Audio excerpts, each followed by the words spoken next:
Hey, it's Linda again. So, senior living, luxury senior living. This is a third option I check into the V in La Jolla by UTC.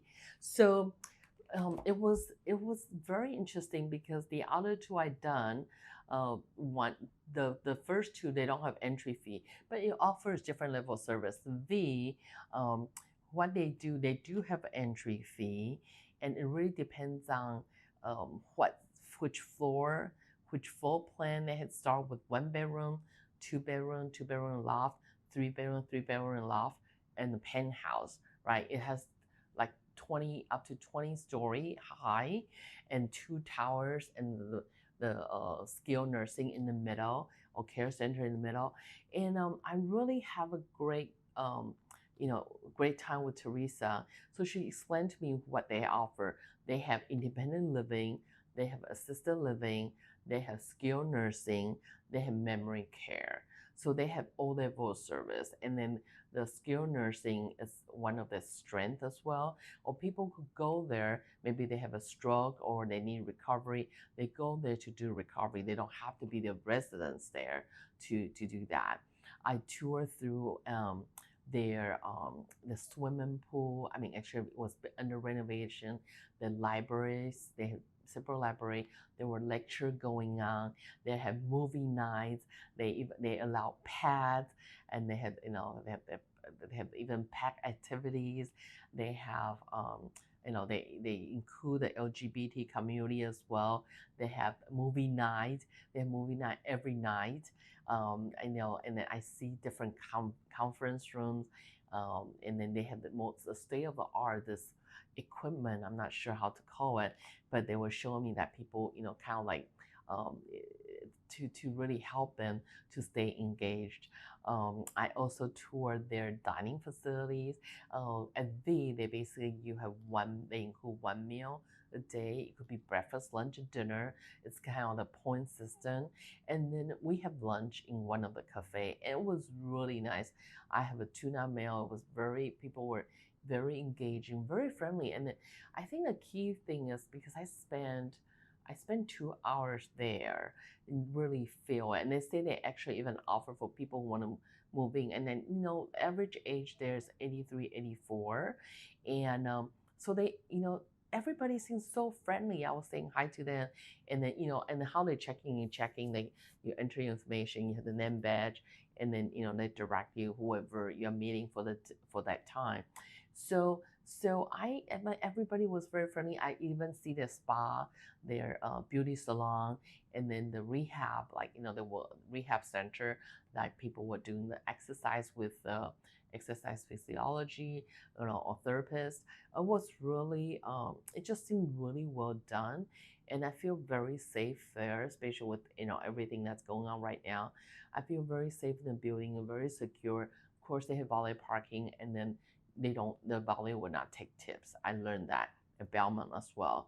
And then, it's very, I told them, oh yeah, I'll only be there 30 minutes. Well, it's more than 2 hours later, I walk out. I'm so sorry. I didn't know it will be much longer. And we just got, and I think they were talking to me, even though I'm probably, a couple of decades before I would go into, an independent living facility.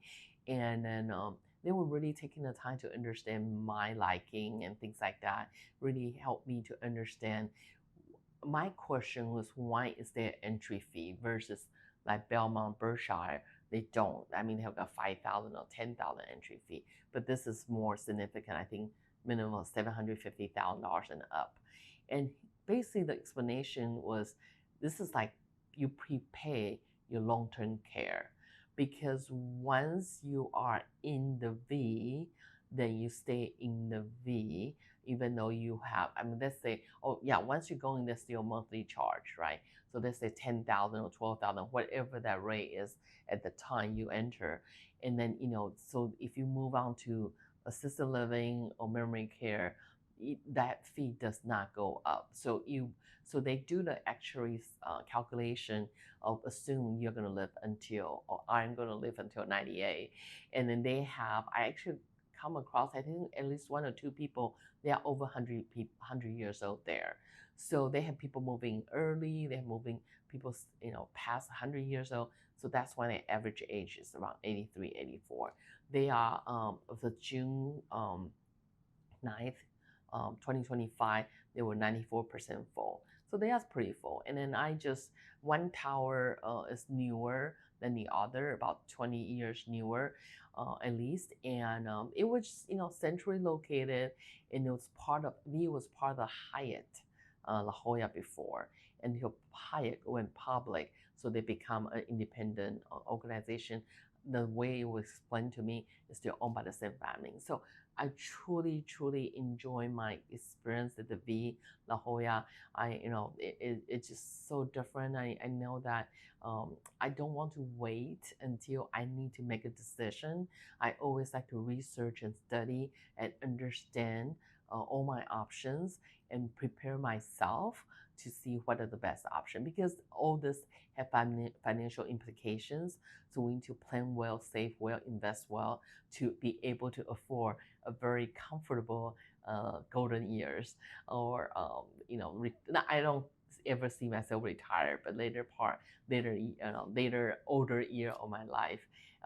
So it's very important, and I will encourage you, if you have any question, go schedule and visit them. And I think all the one that have availability, if they're not 100% full, they will offer a tour. There was one facility I was interested, but they have like 100 people on wait list, so they are not offering any tour, which is fine. I think that I have plenty of time. I'm exploring all my options. I'm understanding all this different criteria, and understanding by the way they are saying things, what that meant, what the words mean. So I would encourage you to do that. I'm actually in the process of getting my, SRES, the Senior Residential Specialist designation, so I can be able to help this population, myself, including myself soon in the future. So if you have any questions, DM me directly or comment below. If you'd like us to cover more topics like this, let us know too. Please comment below. Linda Lee Keller Williams, 858-254-5399. Thank you so much. Take care. Bye now.